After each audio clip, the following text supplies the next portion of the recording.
Okay, start with recording.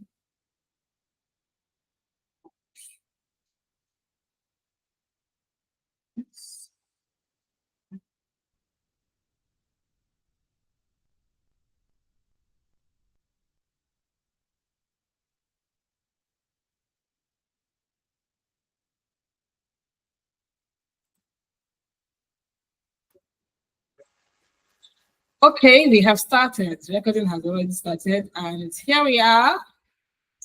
I'll start the voice notes now. So, hello, everybody. Good evening, and welcome once again to the online fertility seminar from Love Foundation. This is September's edition, and we want to heartily welcome everybody and say thank you for joining us. Thank you for investing in wanting to learn about your fertility health, and thank you for choosing Love Foundation. I remain your host, Dr. Love.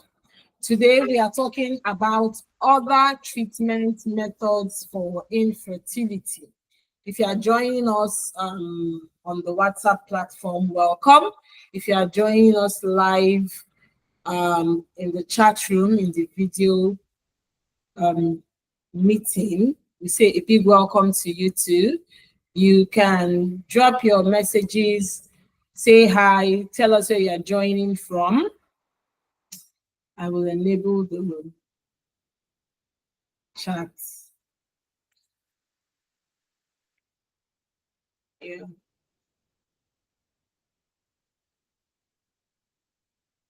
Okay. So the message is enabled in the WhatsApp group. You can drop in your messages, say hi, can tell us where you are joining us from, and just say hi to everybody. We welcome you heartily. If you are joining in the live chat room, you can also send your messages in the chat box. You see a message icon at the lower right of your screen.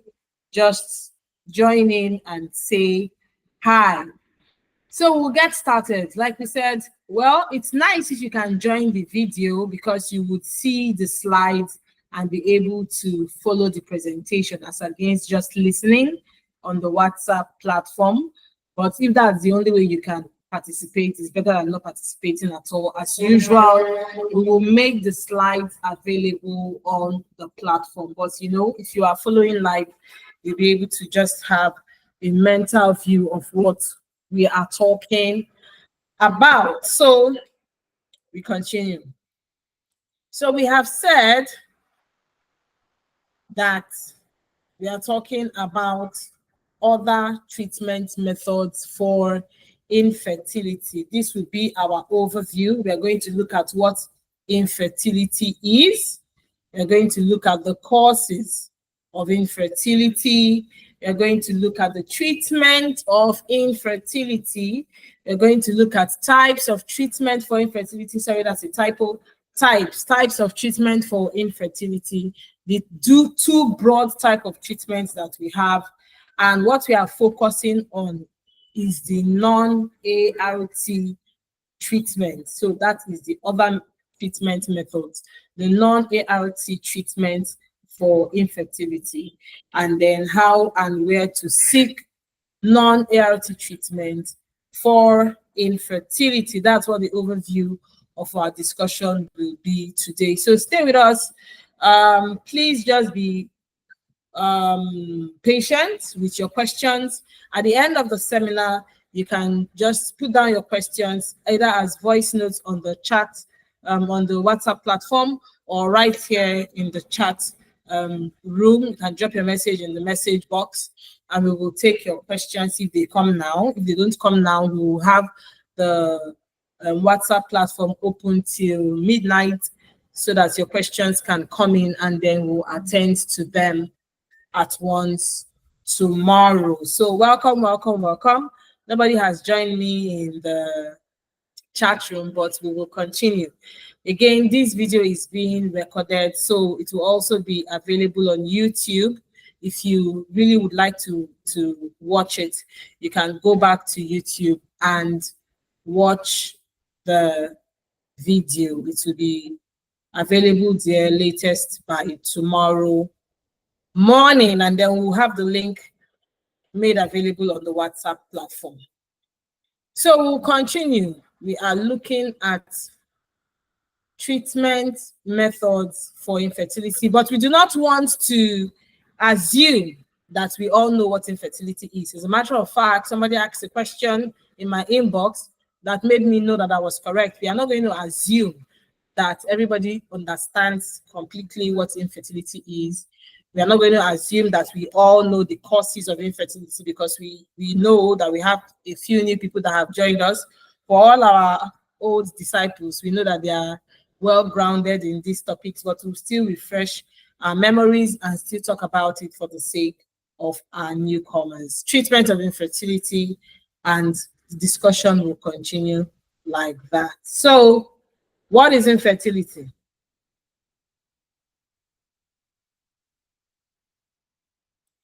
I have written here that infertility is the inability for a couple to achieve pregnancy after regular and unprotected intercourse for 6 months to 1 year, depending on their age ranges. So when you look at definition of infertility across different texts or literature, this time factor and age factor is very, very important.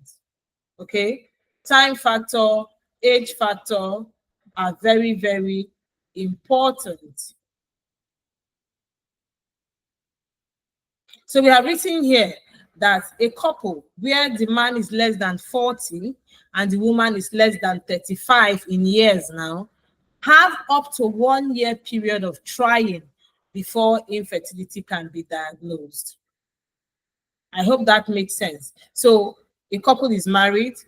If the man is less than 40 years old and the woman is less than 35 years old, we can allow them to stay 1 year trying before we can say, oh, this is infertility. So we have defined it that if they stay and are unable to achieve pregnancy in 1 year, we can say they are infertile. But that 1 year is based on their age. If they are man less than 40, woman less than 35, that's when we say that, yes, these ones have infertility. They have tried and they did not succeed. Hello, Jennifer. Thank you for joining us. We are grateful for your presence. Welcome, Jennifer. Thank you for being part of this. So we'll continue. We have said also that a couple where the man is above 40 and the woman is above 35 years should not stay up to 6 months, should not stay up to 1 year. They have only 6 months of trying because time is already getting against them. Thank you, Jennifer. God bless you. Thank you for joining us. Okay, so if the man is above 40, the woman is above 35, 6 months is the trying period. After 6 months and they have not achieved pregnancy, then we can say there is infertility. So someone asked me, how can we know we have fertility challenges? That was the question that came to me today. Someone said, how can we know we have fertility challenges as a husband and wife? I've asked them to join the seminar. I hope they're here and I hope they are listening. You will know if you haven't gotten pregnant after 1 year of trying. If the man is less than 40 and the woman is less than 35, you will know that there is fertility problem. If the man is more than 40 and the woman is more than 35 and they have tried for 6 months. Now, another definition is whatever the age of the man, whether he's 20, whether he's 30, whether he's less than 40 or more than 40, once the woman is above 35, listen carefully, once the woman is above 35, irrespective of the man's age, they have only 6 months of trying before infertility is diagnosed.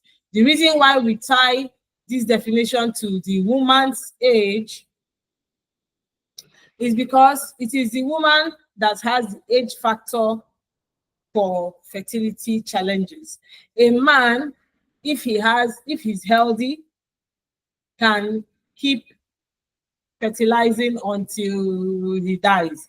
A woman does not have that privilege. So whatever the age of the man, whether the man is 20 or the man is 19 or the man is 30, once the woman is above 35, they have only 6 months of trying before they can say, yes, this is infertility. Now, what causes infertility? Again, we are not assuming. We want everybody to have this background information, then we will continue with the main topic. What causes infertility? The cause of infertility are broadly categorized into 3. The male factor infertility, we have the female factor infertility, and we have unknown causes. Male factor infertility, female factor infertility, and unknown causes. I will talk a little bit about the unknown causes, even though infertility is not our main topic. Hello, Favor. Thank you for joining us and welcome. So even though infertility is not the major topic, we just want to breeze over it. We're not going to go into deep details, but broadly we can say when a man and a woman have tried for the number of time that has been allotted them as a result of or due to their age, we can say infertility is caused by 1, male factor, 2, female factor, and 3, we may not be able to diagnose the real reason. We may check the man and he's okay, check the woman and she's okay, yet they are unable to conceive. Then we classify it as unknown causes. Even though there are unknown causes, we can explain a good number of them. They have explanations. It's not like a vague or mysterious situation. No, we can actually explain why that happens for such couples. So these are the causes of infertility: male factor, female factor, and unknown causes. As a matter of fact, statistics have it that 40% of the time it is the man that causes the infertility. 40% of the time it is the woman that causes the infertility. Some people go as far as saying 10% of the time it is a combined factor. Okay, it is both from the man and from the woman. And then 10% of the time, we may not be able to diagnose the real reason for the infertility. So these are the causes of infertility. And I hope this answers the question for the couple who wanted to know how do we know that they have fertility challenges. You have fertility challenges once you have not been able to conceive. It's as simple as that.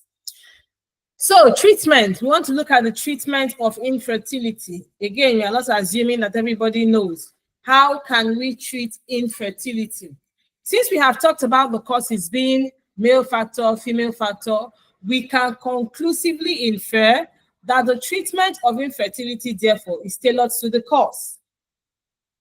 Okay? Tailored to the cause. Hello, Caroline. Thank you for joining us all the way from Calabar. Thank you very much. Love Foundation to the world. So we welcome you. Others that are here, you've not told us where you are joining from. Please let us know so that we can appreciate you properly. So Caroline, welcome all the way from the beautiful city of Calabar, and thank you for joining us. So we are talking about the treatment of infertility now. We have said that we can infer or we can conclude that the treatment will be tied to the cause. So if the cause is from the man, we'll look at what caused it in the man and treat. If the cause is from the woman, we'll look at what caused it in the woman and treat. This automatically tells us that there is no one-size-fits-all treatment for infertility. Again, we are not assuming that everybody knows this. There is no one-size-fits-all treatment for infertility. Thank you, Jennifer, joining from Port Harcourt. We welcome you. We appreciate you. Thank you. Thank you, Olivia. Welcome and thank you for joining us. Please tell us where you are joining us from. In the chat box on this, you see the right lower part of your screen, you see a message icon. Click on it and tell us where you are joining us from. So we welcome you. Yes.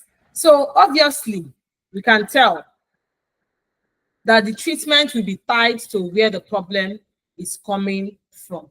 Now, we have said here that when there is a male factor infertility, the cause is usually based on two factors. Okay, if we have male factor infertility, there are two things that are usually the major problems. One is that the sperm is either not being produced or not produced properly or not produced in the right quantity. That's the first problem when it has to do with a man. The second thing that can happen when the problem is from the man is that maybe the sperm is being produced, but it is not able to deliver to the point where we need it. Okay, poor delivery or no delivery at all of the sperm cells can be one of the other challenge for male factor infertility. For poor production, we have things like low sperm count or azoospermia. Olivia is joining us from the commercial city of Aba. Thank you very much, Olivia. Welcome, welcome, welcome. Thank you for investing your time in learning about your fertility. We celebrate you and we thank you. So we will continue. We are still expecting your location from others. Let me cut this with this voice notes so that it will not be too long. Okay, so low sperm count or no sperm production, what we call azoospermia, can be one of the factors that causes infertility for men, either as a result of hormonal problems or anatomical problems. Okay, so when there is low sperm count, something is causing it.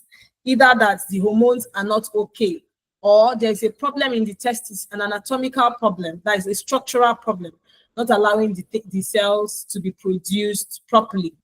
Then another problem that men can have is what we call a delivery problem. So maybe sperm is being produced, but to transport it out to the woman is a problem. We have things like retrograde ejaculation.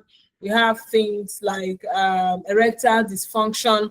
These are the things that can make a man not able to deposit the sperm where we need it, even though the body might be producing them. Favor is joining us from Port Harcourt. Welcome, Favor. Thank you for joining us. And Kay is also joining us from Port Harcourt. Thank you, Kay. We love you and welcome.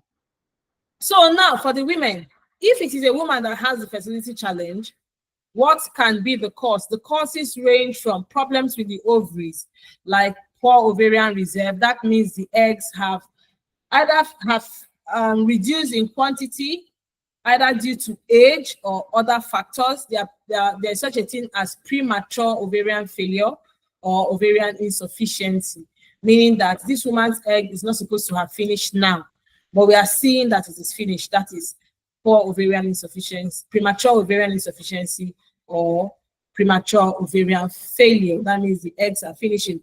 Naturally, the eggs can finish during menopause, okay? So we have poor ovarian reserve. As a matter of fact, that is why we are talking about the woman's age of 35, because naturally the ovarian reserve begins to decline significantly from 35 years of age. That's why we urge women to get married earlier and start producing earlier. Where that is not possible, we are now advocating for egg preservation, okay, ovarian preservation, where eggs can be retrieved and saved, so that anytime somebody gets married, they can still be able to have their own children as against using donors. Yes, the average age of marriage for women now has really significantly increased. As a matter of fact, it's somewhere around 30 to 36, 37. That's the average normal, not that somebody is marrying late. That's the normal now. Then the normal used to be 23 to 28, you know. And once you're 30, they're saying, oh, you're wasting time and all that. But now, 30 is young. I'm telling you the truth. 30 is young to marry, because a lot of people finish school, do one or two things after school.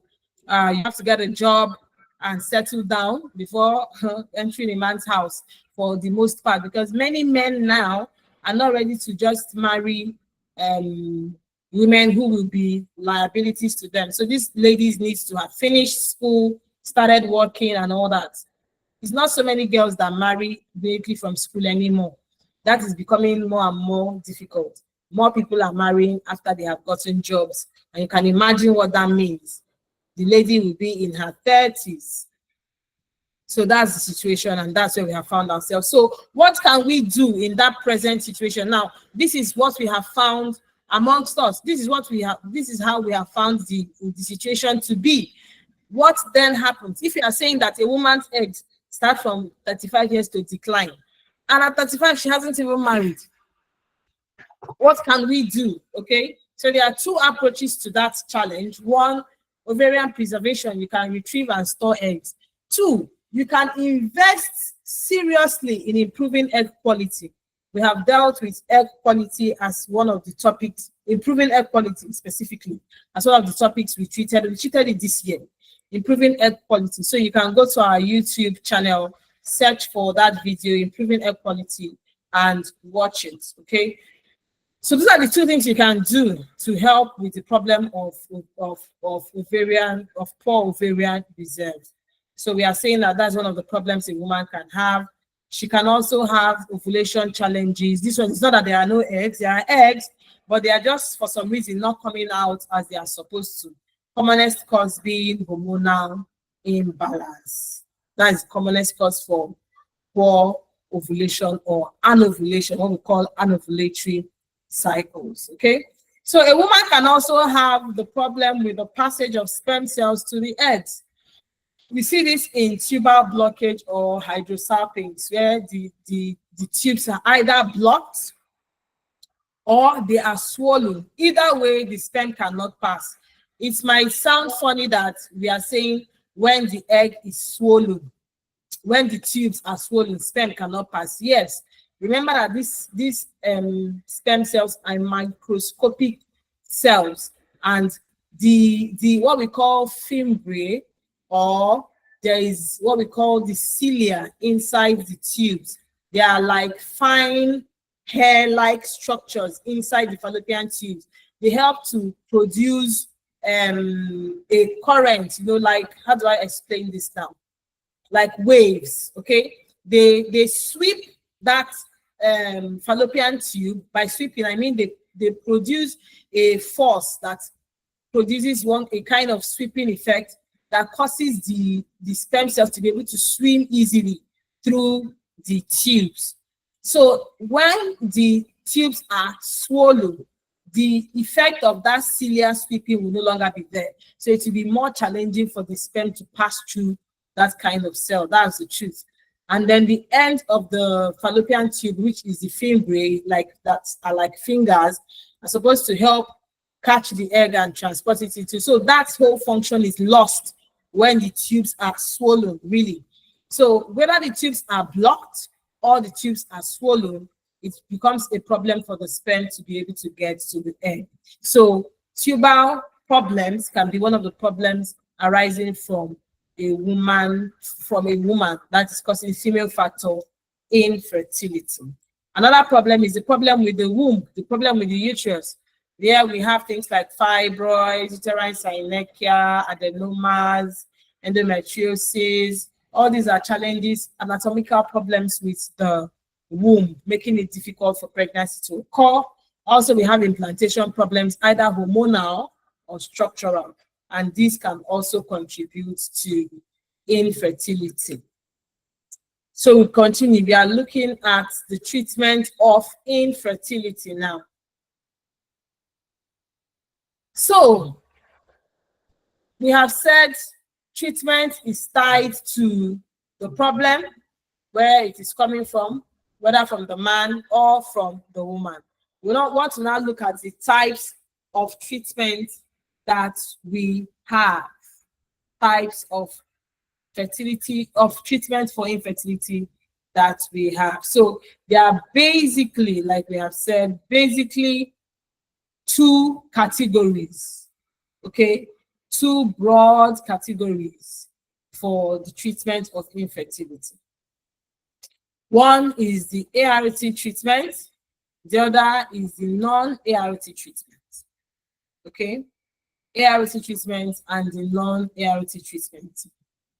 The ART treatment, which is artificial reproductive technology, refers to the series of technological treatment applied for the treatment of infertility. Okay, now what this ART treatment is about is that they are used in boycotting fertility challenges that have defied other medical solutions.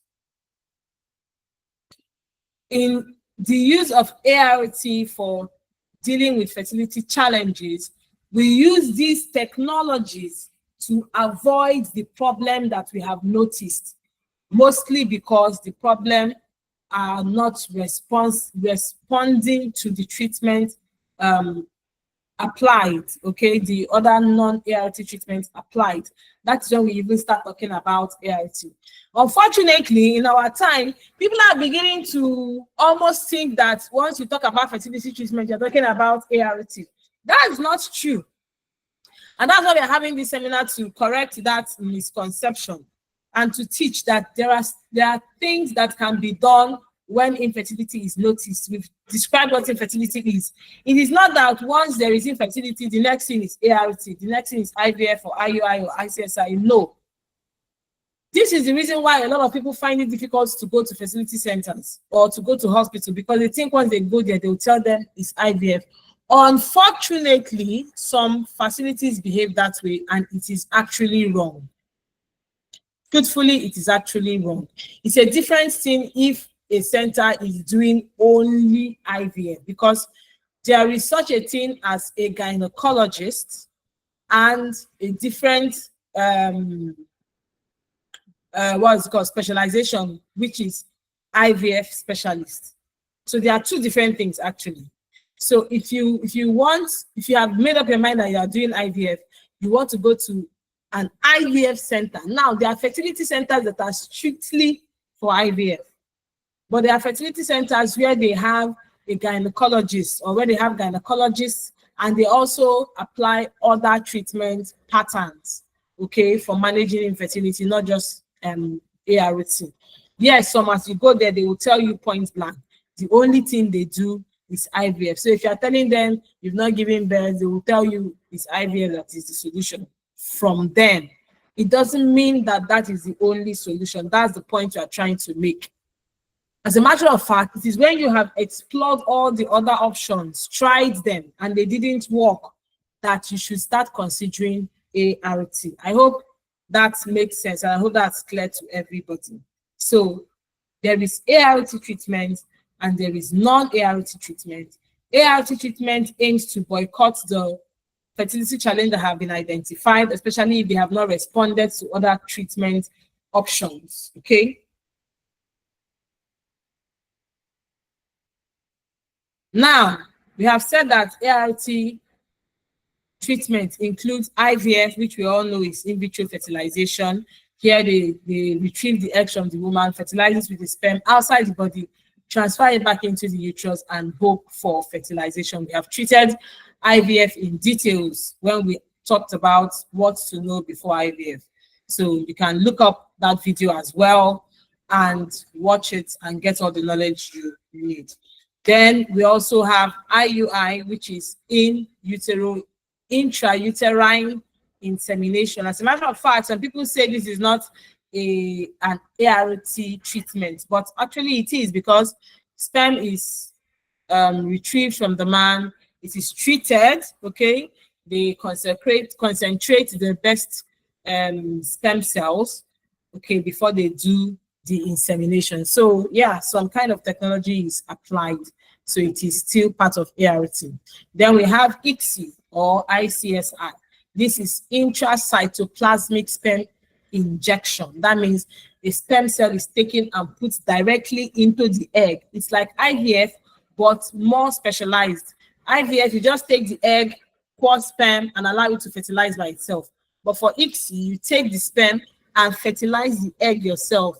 It's a special technique carried out by the embryologists, and they do it where there is very bad male factor infertility. So they search for, even if it's one stem cell, they search for that one, and they insert it directly into the egg.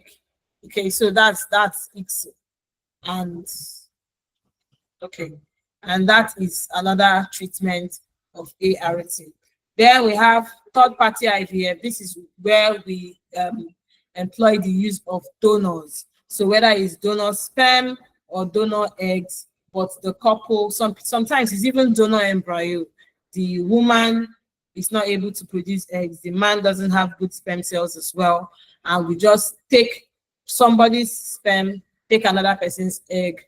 They can transfer it into the woman's womb if her womb is healthy, and she will have a donor embryo. So that's called third-party IVF. Then, of course, finally, we have surrogacy. Surrogacy is IVF still. Some people don't know that surrogacy is IVF. It's not different. I hear people saying, surrogacy is better than IVF. It works, it's more successful than IVF. That's a misconception. Surrogacy is IVF. Okay? Surrogacy is IVF. And the only difference is that somebody else carries the pregnancy. That's the meaning of surrogacy. Surrogacy just means that another woman carries the pregnancy. We have IJ. So I think I will assume this name is Ijoma, joining us all the way from Enugu State. Love Foundation to the world. Welcome, IJ. Thank you for joining us. We love you, and thank you for investing your time in improving your knowledge on fertility and reproductive health. Yes. So we continue. So surrogacy is IVF. It's just that a different woman than the woman involved in the treatment or the primary patient, a different woman carries the pregnancy. So it can be a donor embryo, or it can be a self-gamete. That means they can take the sperm from the husband, take the egg from the wife, and put the baby in another woman. Because in this case, usually the womb is the problem. The woman might have her eggs and everything, but her womb is unable to carry pregnancy. So that's where we apply surrogacy. Some women use it also when they have advanced in age, or they have had several failed attempts at IVF and they don't want to. They want to just, try somebody else. They are advised. So you see, these things are not just a one-off thing. Many people have gone through series of things before they advance to different things. Before a woman will get to surrogacy, either she's starting late after waiting for years of trying to get pregnant herself, or for some reason the womb has a challenge and she just, wants to try somebody else to carry the pregnancy. So that is what surrogacy actually means. These are the different kinds of ART treatment that we have, and all of them are available and accessible in almost all the states in Nigeria. At least in the south, all the southern states, and by southern I mean everything that is not north. So both east, west, and south. In all the states now, I'm sure that there is, even if it's one center, where IVF can be done. Ondo, Oyo, Ogun, of course, Lagos, Kwara. There are IVF centers in all these places. Benue, of course, Enugu, Rivers, Bayelsa, Akwa Ibom. All these places have, even if it's one, there are IVF centers in them. There are IVF centers in the north. Abuja, Kano, Maiduguri. There are IVF centers, if you search, in many of the northern states. Not all. I think I know that there are not. There are some states, especially those core northern states, that don't have IVF centers yet. I understand that IVF is not fully accepted by practicing Muslims. So I know that they might not patronize IVF centers in deep or core northern states where we have a majority being northerners. So some facilities might not want to open them. But in states where you have mixed religion, like Christians and Muslims in high quantities, like Abuja, Kano, Sokoto, IVF centers are available and are accessible. So don't think, oh, where can I get the treatment? Wherever you are hearing us from, IVF centers are somewhere nearby. People travel, do medical tourism from Nigeria to outside the country. So why can't you travel to a different state within the country for treatment? It's possible, it's accessible. Some of these centers have living quarters. By living quarters, I mean opportunity for people to stay long periods, like 1 month, with very reasonable payments. Where you can stay 1 month, do your treatment, do your tests before you go back if you are pregnant or not, whatever the situation. So it is accessible, it is available. That's what we are talking about. But our major topic for today is non-ART treatment for infertility. Non-ART treatment for infertility. That is our major focus for today's segment. Just like a background for us to have an understanding of the topic itself. So non-ART treatment for infertility. Chima, Pam, welcome. Thank you for joining us. Please, you can say hi to us. Tell us where you are joining us from in the chat box. Lower right of your screen, you will see a message icon.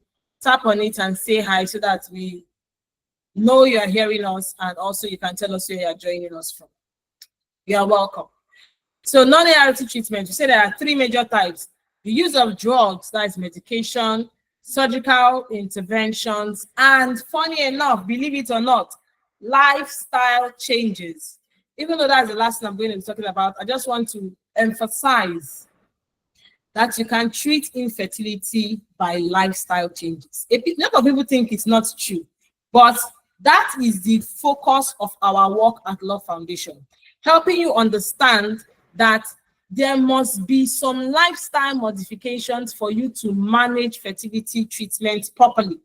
And it's so important that irrespective of whatever other treatments you're undergoing, if these lifestyle changes are not adopted, you will not get the best outcomes from your treatments.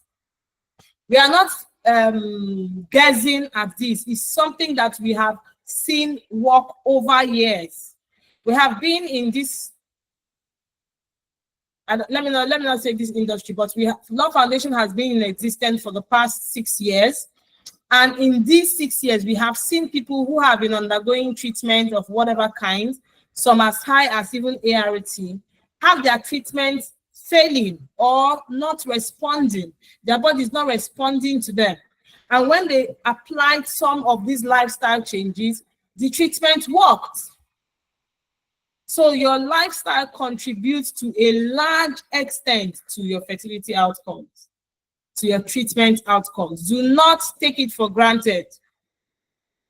It's the last thing we'll talk about, but I want us to know that it is really, really very important as a type of treatment for infertility.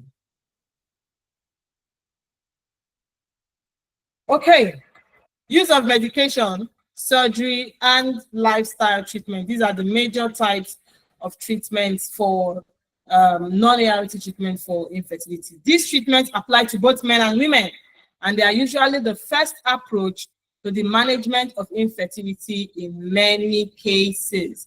It is not a very common thing that somebody just, it happens, but it's not very common, that a couple have just tried for the period of time that they're supposed to try for, and the next thing they are saying, let's just go and do IVF. It happens. Especially, somebody is making a statement here that please, the center that can apply other factors other than IVF that is very expensive. Yes, that's what we are talking about. So medication, surgery, and lifestyle changes are the factors that we can use for treating of infertility. Let's talk about medication. We have said that these apply to everybody, both men and women. It's not just for women. It's not just for women. Very important to note. So number 1 is the use of medications. Medication are drugs, we all know. So what are the drugs that we can use for fertility treatment? Remember, we have said that infertility has different causes. So the first thing is to know the cause. That was why we talked about it, even though that's not the topic for today. it is very important to know what is causing this particular infertility in couple A, because it can be different from what is causing infertility in couple B, C, D to Z.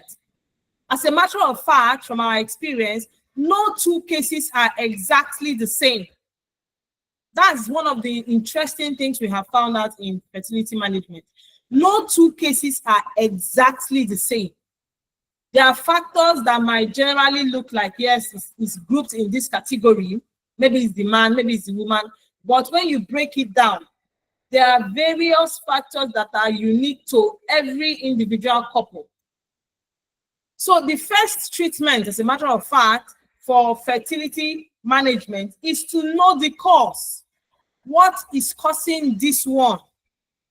When you do know that, your treatment is halfway. You have already solved the problem halfway, because you will now be intentional about getting the solution and get the exact solution. When people self-medicate, when people listen to friends, when people only read up on the internet or only use ChatGPT to solve their fertility challenges, they are likely to run into problems. This is because of what I'm talking about.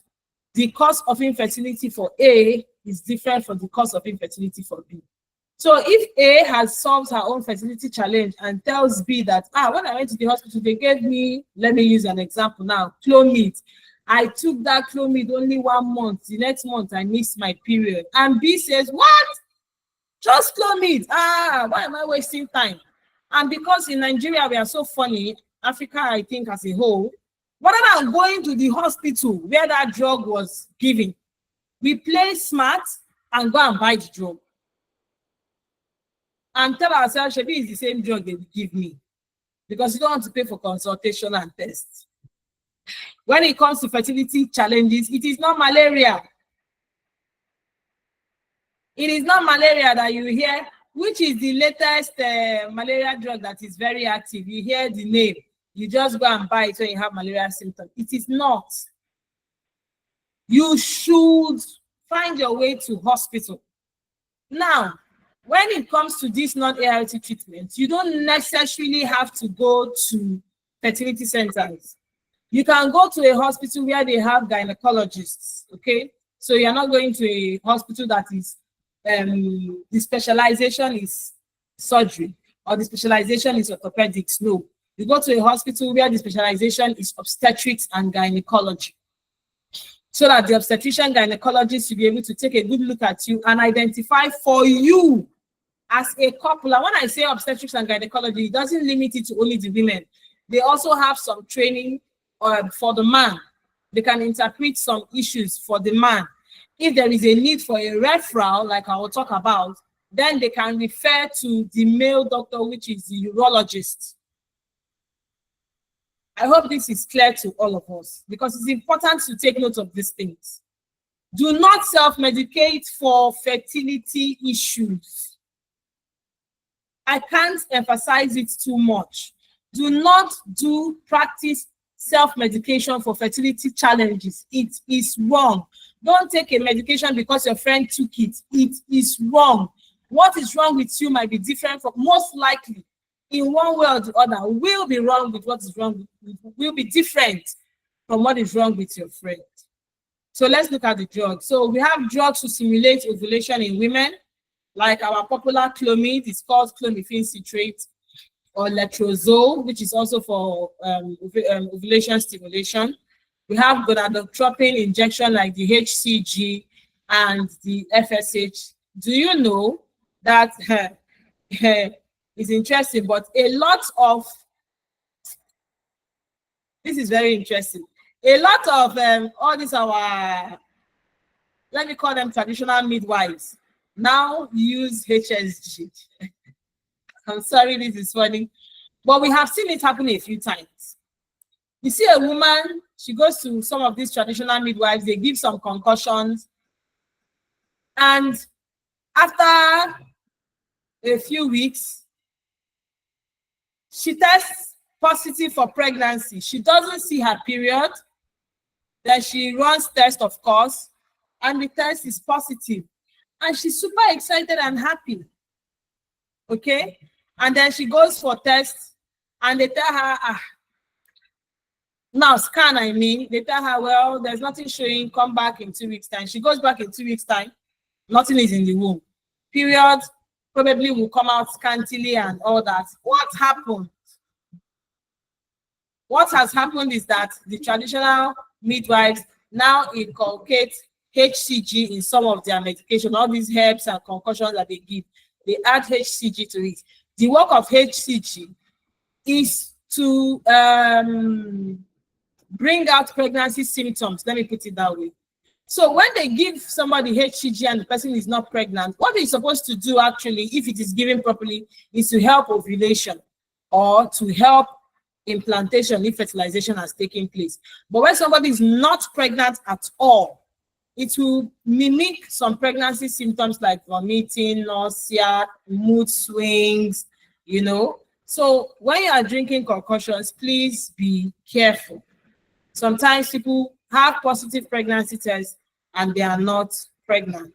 It is because of drugs that they have been given as concoctions, of which most likely HCG is present in them, so that you know what is happening in the fertility industry. Okay, so these are the kind of drugs that can be given to aid for ovulation. Also, drugs to correct hormonal anomalies in women, like drugs to reduce prolactin. Somebody asked that question on the platform.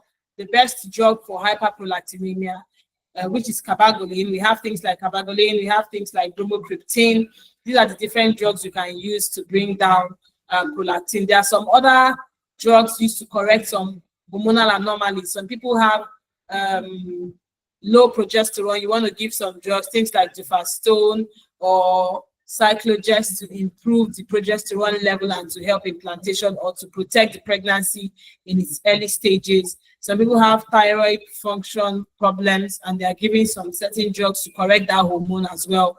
So they are generally drugs to correct hormonal anomalies. There is no way to know if you have not checked. That's what the doctor is there to do. We also have drugs used in the management of PCOS for women who are going through, who are living with polycystic ovarian syndrome. Things like metformin that helps with their glucose resistance, drugs for hyperandrogenism, that is high androgen levels in their system that causes anovulation as well. Then we have oral contraceptives. All these for the PCOS patient is to help them ovulate. Okay, to help them ovulate because of the condition that they are living with. We also have drugs to correct hormonal imbalances in men. Note that men can also have hormonal imbalances. One of the drugs that can be used are things like clomid, things like testosterone. They can be used to help in sperm production. If they have hormonal imbalance, one of the things that can cause poor production, like we talked about in the beginning. Then we have drugs that are used in the management of erectile dysfunction. Common one are things like your sildenafil, that is Viagra, and things like that, used in correcting erectile dysfunction. Because when we have erectile dysfunction, one of the complications is that sperm will not be released, okay, and it can be a problem for conception to take place.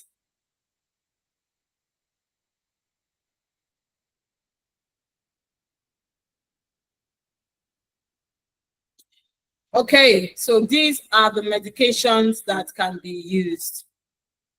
2, we have surgical treatment. We have, I don't know the name here, but somebody joining us from Owerri. Thank you and welcome. We have Confidence joining from Port Harcourt. Mrs. A is what I'm seeing here. Okay, she hasn't told us where she's joining from. We have Lois joining from Port Harcourt. Thank you, everybody, and welcome. So we continue. Surgical treatment. We have talked about medical treatment. In case you're just joining us, we are looking at other treatment methods for infertility. We've talked about the medication that we can use. We started by talking about what infertility is, types, and causes. Now we are looking at the treatment. We said the treatment. We have ART and non-ART. Talked about ART treatment, which involves the IVF, IUI, ICSI, surrogacy, and third-party IVF. And then we are talking about the non-ART, which is our major focus for today. And for the non-ART, we've talked about medical treatments, which uses drugs to correct the fertility anomaly detected in an individual. Now we are looking at surgical treatment. So surgery can be used to correct anatomical defect. So here there are structural problems that are interfering with fertility. It can happen in men, it can happen in women. The aim is to restore the function of the reproductive system. So example, we have things like laparoscopy. Here, it's a minimally invasive surgery. What we do is that we pass a camera into the abdomen. Very simple surgery. It can be used to detect issues like things in fallopian tube problems, where we have fallopian tube blockage. Laparoscopy can be used to open up the tubes. We have some problems in the ovaries, things like PCOS, endometriosis. Laparoscopy can be used to take care of such situations. You can use it to remove scars, scar tissue. You can use it to open blocked tubes that we've talked about. So all those things are the things that we can use laparoscopy to correct for fertility treatment. Then we have surgical excisions, things like removal of fibroids, which we call myomectomy, or removal of polyps, which we call polypectomy. So we can carry out an open surgery in the womb to remove these growths, usually from the uterus or around the cervix for polyps, and it will help that structure to now carry out its original function of, for the womb now, implantation and growing the fetus. So where that is a challenge, surgery can be used to correct it. We also have surgical interventions like hysteroscopy. It's also minimally invasive, okay? Some people don't even call it surgery, they call it a procedure. They use it to detect and correct some other problems, things like adhesions, little polyps inside the womb. They can use hysteroscopy to correct those ones and make the womb conducive for pregnancy. It is used a lot before IVF procedure in many cases, but it can also be used for somebody who is trying to achieve pregnancy without assistance, okay? Now we have reverse blockages. We can use some surgery to reverse a blockage, maybe in the tubes that are transporting sperm. This happens in the man. We use it also to reverse retrograde ejaculation in the man also, where sperm goes into the bladder. So these are sphincteral problems. There is a problem with the sphincters, all right? So whether it is in the epididymis, which is the tube that transports the sperm, or in the prostate, there are sphincteric problems that cause the sperm not to flow well. These can be corrected surgically, and then the function will return. So you hear that every time there is a problem, if you can take care of the problem, the body will come back to its normal. That's what these treatments aim to achieve, bringing the body back to normal to carry out its work normally, okay? So varicocele repair also for men. We have surgery to fix varicocele. We are beginning to have an increasing incidence of varicocele in men in our time. And it's one of the things that in the medical world, the fertility industry, we want to start looking at the causes. It's beginning to occur very frequently. It's a swelling of vein inside of this.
we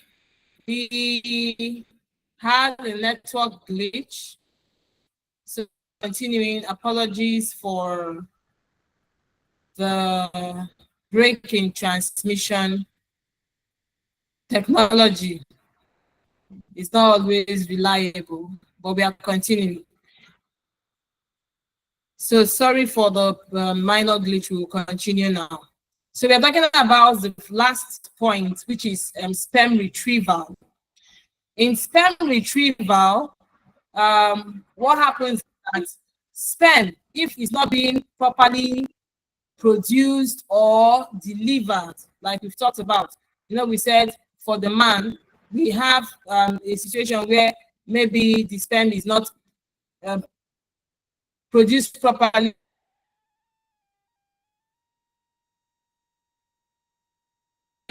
or it is not delivered properly. What can happen is that we can do what we call sperm retrieval. Sperm retrieval, where the testis, the medical personnel goes directly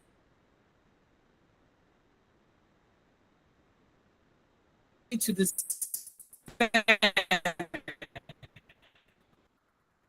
and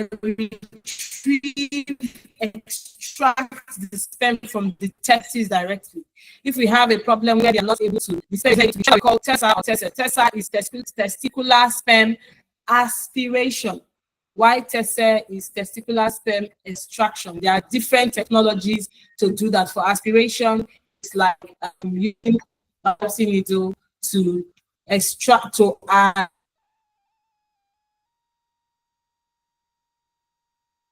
aspirate, testicular sperm aspiration. So you find out from, in this case, in the epididymis, the needle is inserted. It's not painful. Don't be afraid. Into the epididymis and aspirate. The sperm is aspirated. So they will have used scan to see where the sperm is. Then they will insert the needle to the tube and aspirate the sperm. But for extraction, another technology is used where they go to the testes this time, and aspirate the sperm also. They can now use this to do IVF, but this one is not necessarily for, they can use this to do IUI or use this to do IVF. It's not for unassisted conception. So this one is specific for, what's it called? ART. It's part of ART treatment. So this is not really a non-ART treatment, my bad, but it's one of the surgeries that can be done for men. Okay, so these are the surgical interventions that can be carried out both for men and for women to help improve fertility. Remember, in these cases, we have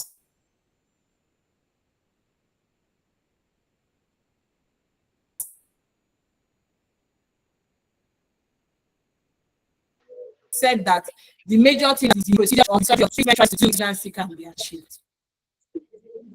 The final one, the lifestyle changes. Sorry, I'm late. Like I said, we cannot over. Yes, you're late. Sorry. Well, hopefully you can just go to all our voice notes on the platform and then catch up. So welcome all the same. Thank you. Thank you. I've mixed a lot.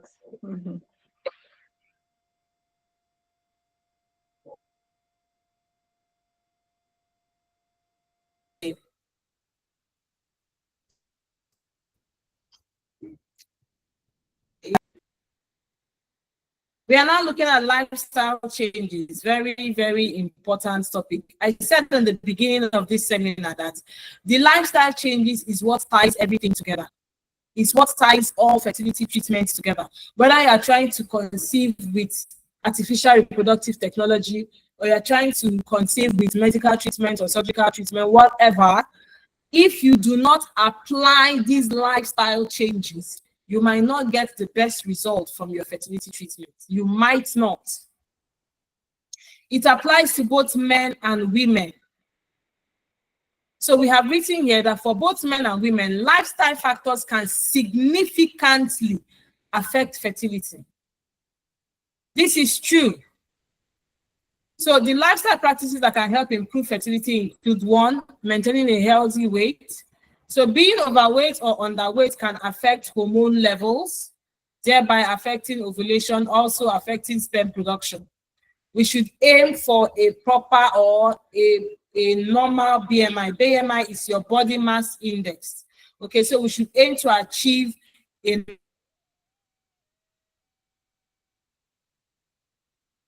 normal BMI.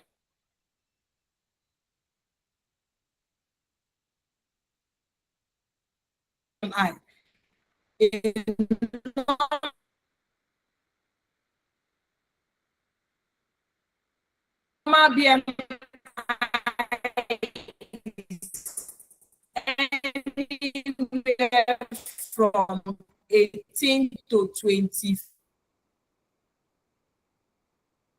is balance. Again, I would like to explain this because a lot of people feel that these are just made up things. It's not true.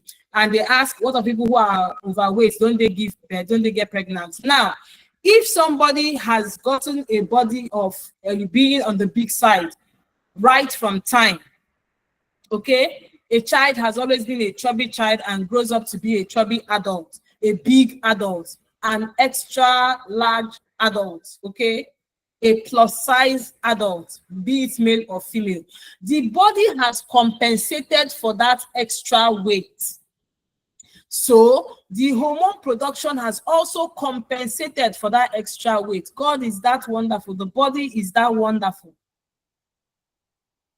But if somebody suddenly gains extra weight in adulthood, before your body will need a lot of time to adjust to that extra. This is why extra weight in adulthood is a problem for fertility health. So you get married and you start adding weight. It's enjoyment, yes, but it can affect fertility. It's evidence that you are married, you must add weight, yes, but we are saying manage it so that as you are checking your BMI, it doesn't get to extremes.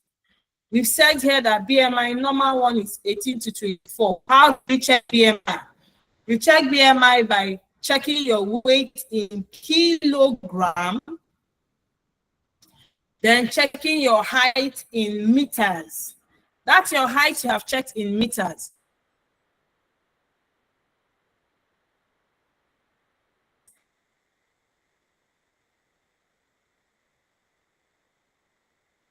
You square it. Square, like if your height is 1.5, you do 1.5 as 1.5. The answer you get, you divide it with the weight. That is how to get your BMI. You can calculate it right now as we are talking. If you have a weighing scale and maybe a measuring tape in your house, you can measure your height, change it to meters if your measuring tape is not in meters, get your weight in kilogram, divide it, and know what your BMI is. If it is, for those who come for counseling, we check it for them. If it is more than 25, you need to lose weight, truthfully. If it is less than 18, you need to add weight to help your system be normal. This is important. So you can imagine that somebody whose BMI is 30, 32, you are treating hormonal imbalance, taking drugs. You might not respond because your body is not even in a state to respond to that. Alongside other treatments, be it hyperprolactinemia, things like that, if your system is not how it's supposed to be, there's a way the body has already been programmed to function. If it is not in that state, it will not cooperate. Okay? So to improve your diet, of course, we cannot overemphasize that. Improving your diet means having a balanced diet, have all the essential nutrients you need.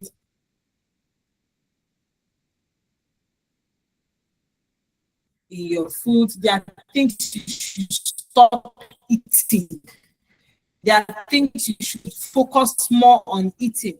If you're your fertility journey, if you're trying to achieve pregnancy, once a woman gets to 25, or depending on when she marries, if she's marrying early, once she crosses 23, if she's marrying late, once she crosses 25, there are things that should cut down in your diet, things you should start focusing on so that your body gets the raw materials. Why is diet important? Diet is important because that is literally the only way the body gets the supplies that it uses to work. The body works. Some people think that the body is just there, so it's already there, you're already grown, you're already an adult. No, it is still doing a lot of work. And the raw materials it uses is the food you give to it. It doesn't produce its own food.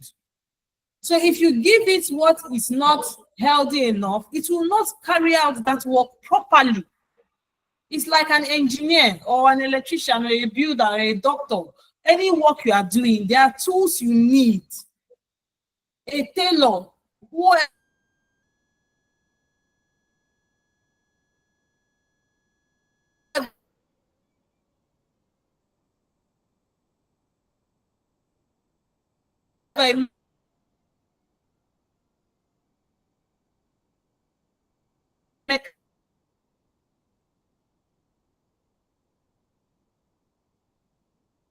can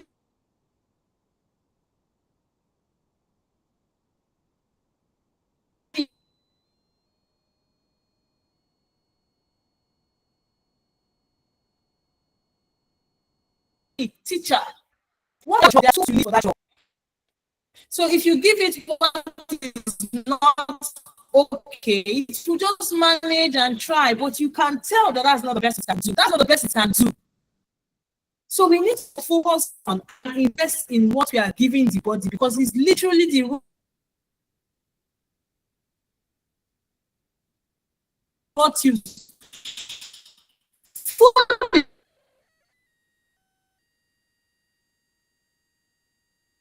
is not just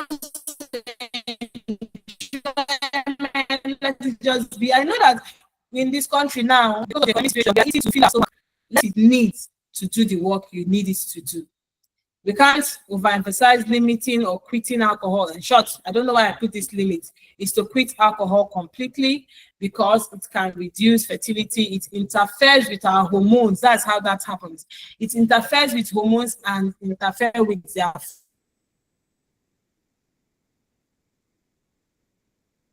function.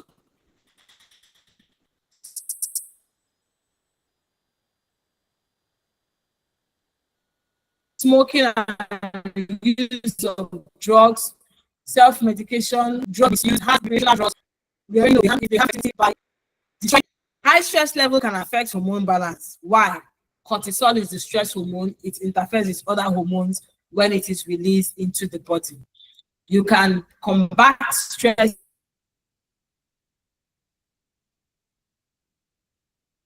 in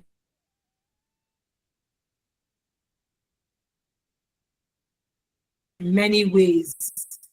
We just listed few things like meditation, journaling, these are few stress reducing activities, but doing things like sleeping properly, being such stress management. You must understand stress. It is a full topic during our fertility counseling sessions with our clients. Managing stress is so important. Stress management is one of the key things that contributes to your body's response to treatment. Whether you are taking drugs, whether you are planning for IVF, that your body response is tied to stress to a very high degree. So being able to manage stress is a key factor for improving fertility. Moderate exercise. So take regular walks, do moderate exercise. Of course, over-exercising can contribute to fertility problems. That one is true. Aside causing stress, it can cause some direct impact on tissues, increase inflammatory reactions on tissues like the ovary, the womb, and all of that does not help fertility. So moderate exercise that will help you maintain that BMI we're talking about is just what you need to improve your fertility. These seem like simple things, but a lot of people have applied them to get results. We are not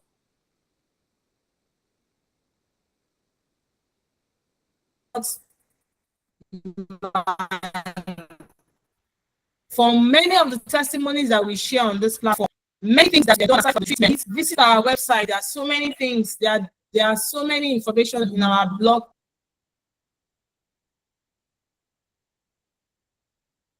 page. You see a handful of information. So you go to our YouTube channel, there is a full video on the fertility that is a series. I think they are about 8 or 7 episodes. Search for them, watch, know what to eat, know what to avoid, do these things.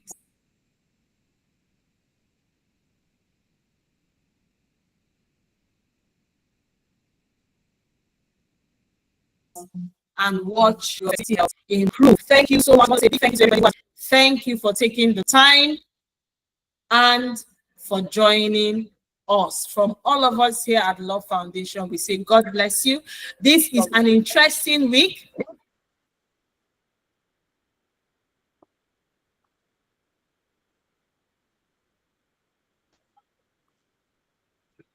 Thank you so much, Doctor. Thank you very much. I'm grateful. Thank you for opening our eyes. God bless you. May God continue to We are strengthen going you. into the AFI and we'll keep you posted on all the activities. Keep learning in us. So until we come your way, no, yes, I must announce this is the last seminar for this year. Since January, yes, since January, every month we've been bringing you seminars. So this is the last one for the year because next month we'll be focused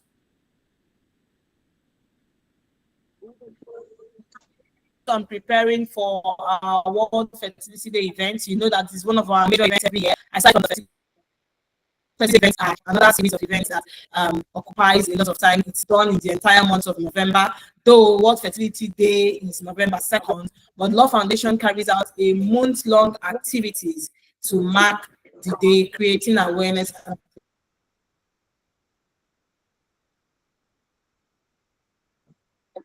advocating for improvements in fertility health.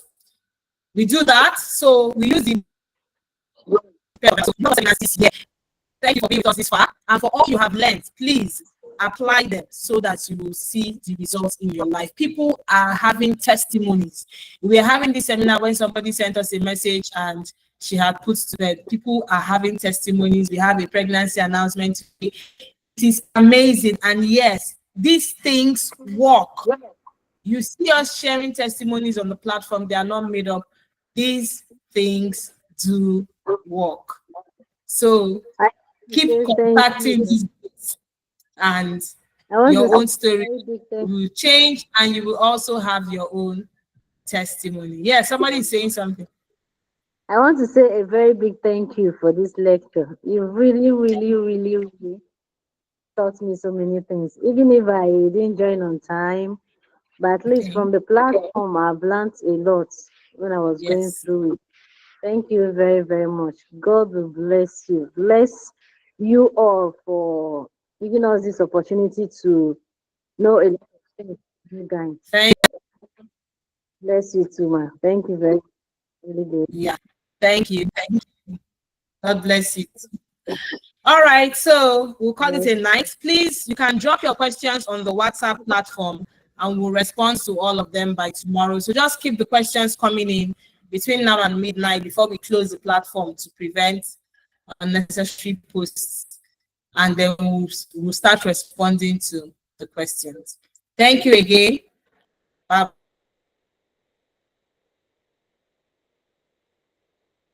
Bye. Bye to everybody.